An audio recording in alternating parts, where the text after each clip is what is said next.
everyone that's watching us. My name is Mukami Wambora. This is the WRC Safari Rally Kenya 2024, and today we are on location.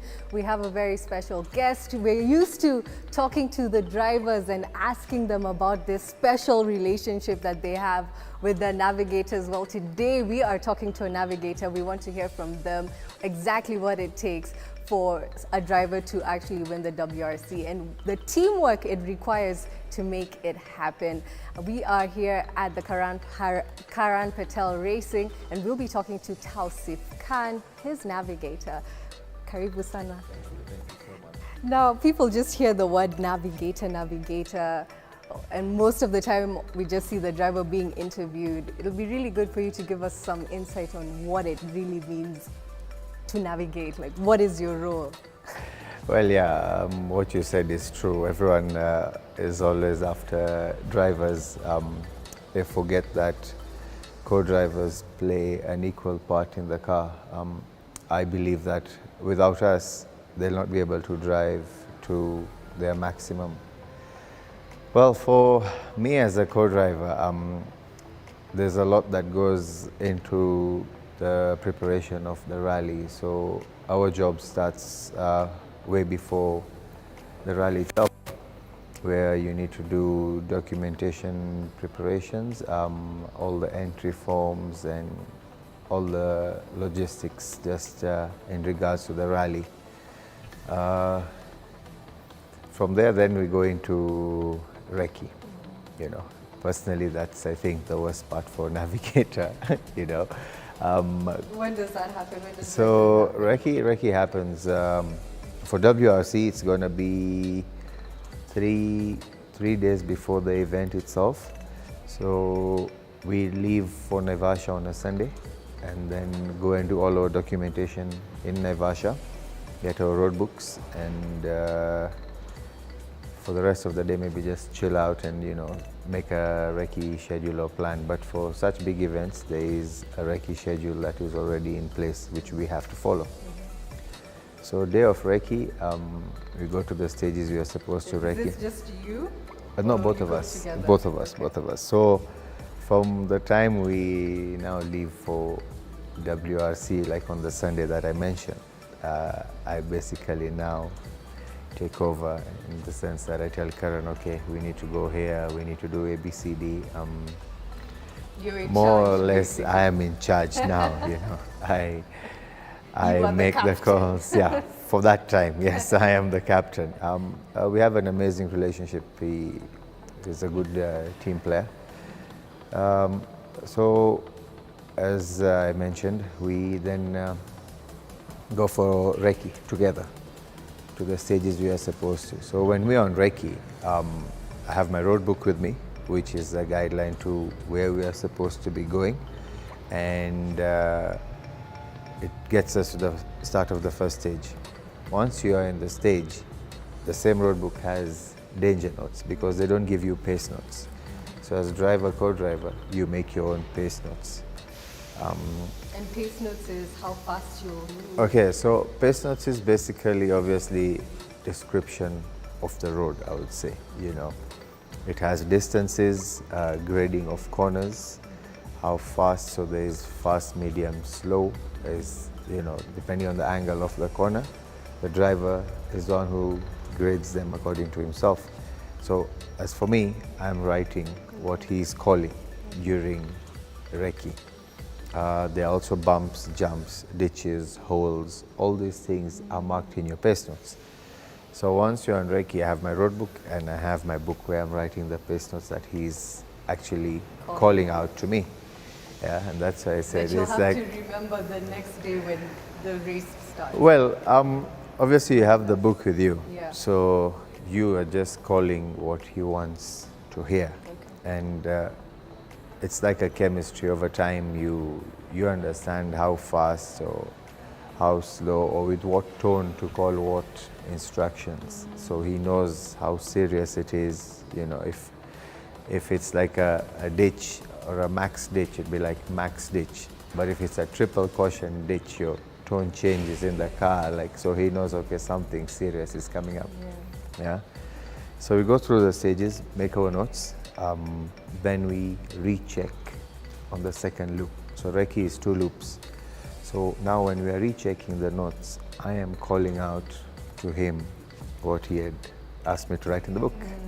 And then we amend our notes. So sometimes you'd find, we use the number system. Sometimes you'd find maybe he had called right 3 or a 3 right, and when we are checking our notes, we feel that, okay, we could actually make it a 4 or downgrade it to a 2, depending. It does happen sometimes.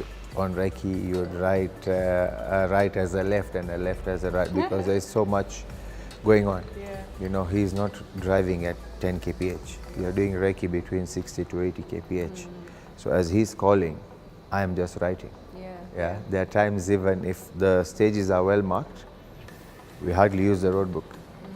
I wouldn't even know which roads we pass, because if there's so much of information he's giving me, I cannot afford to miss out on anything. Yeah. So you just looking So down. I'm looking down, hitting bumps, jumps, your hands all over. Sometimes you're like, what was I writing here? You know? So that's when we make amendments on the second loop. And in the evenings now, once we are done with recce, I go and check my notes. So I sit and amend my notes, tidy them up, and then we watch a video, which we go through. So when you're on recce on the second loop, we do a recording. And once I'm done tidying up, we go through the same notes. Karan likes checking the notes, so there are times he does it himself.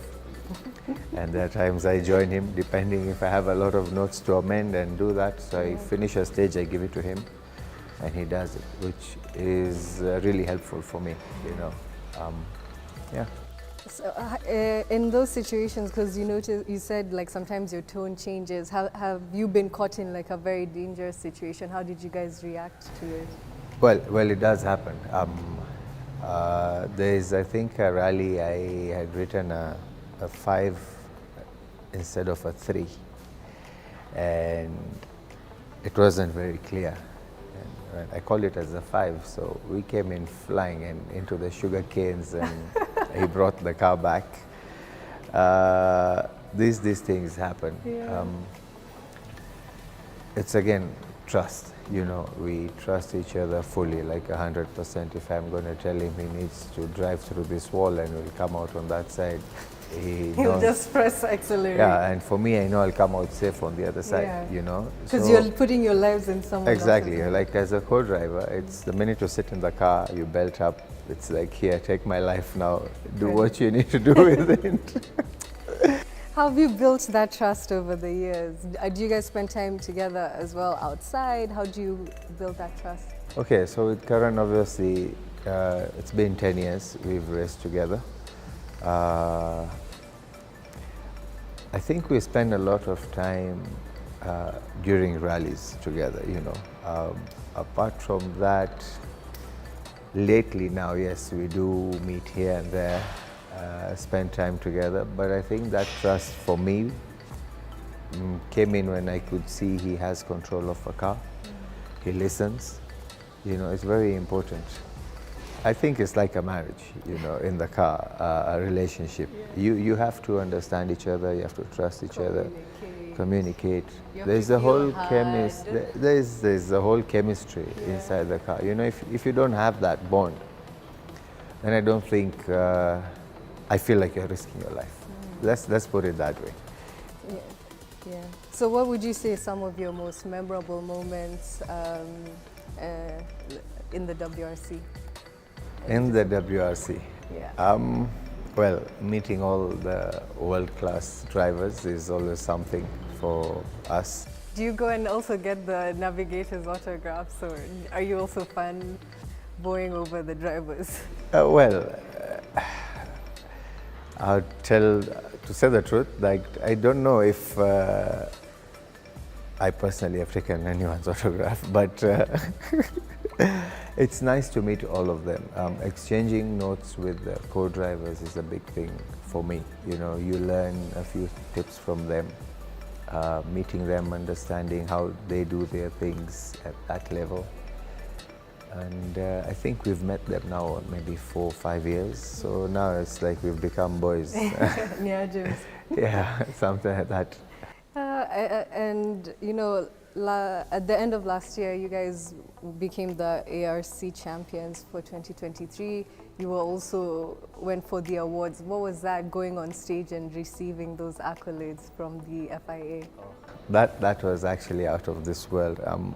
I don't think it had hit me that we were champions till I stood on that stage and received my award in Baku. It just felt like a dream. You know, okay, we've won championships, we have our moments, we celebrate. And then when we got there is when I was like, okay, we are here with the big boys. So we've done well for ourselves. I don't think it's the end for us though. I feel like we want more, and we both have the same drive. More achievements, bigger platforms if possible. But for now, we try and maybe defend our ARC title, do well in WRC, and then we see from there. Yeah. And just before I let you go, do well in WRC. For you, what does that mean as a navigator? What are you hoping that you can accomplish to know that you've done well at the WRC? I think I've said this before, but a top 10 overall would be amazing. And in our class, if we can do a top 3, that's a great achievement. I mean, we'd like to win it, but top 10 and overall and top 3 in our class would be a great achievement for us. Okay. Yeah. Thank you so much for coming here, speaking to us, giving us insight on what it really takes to be a navigator. Well, that's it for us here at the WRC Safari Rally Kenya. That was Tauseef Karan Patel's navigator for the ARC, as well as next month's WRC 2024. My name is Mukami Wambora. That's it for us. We'll be back next time. Ciao.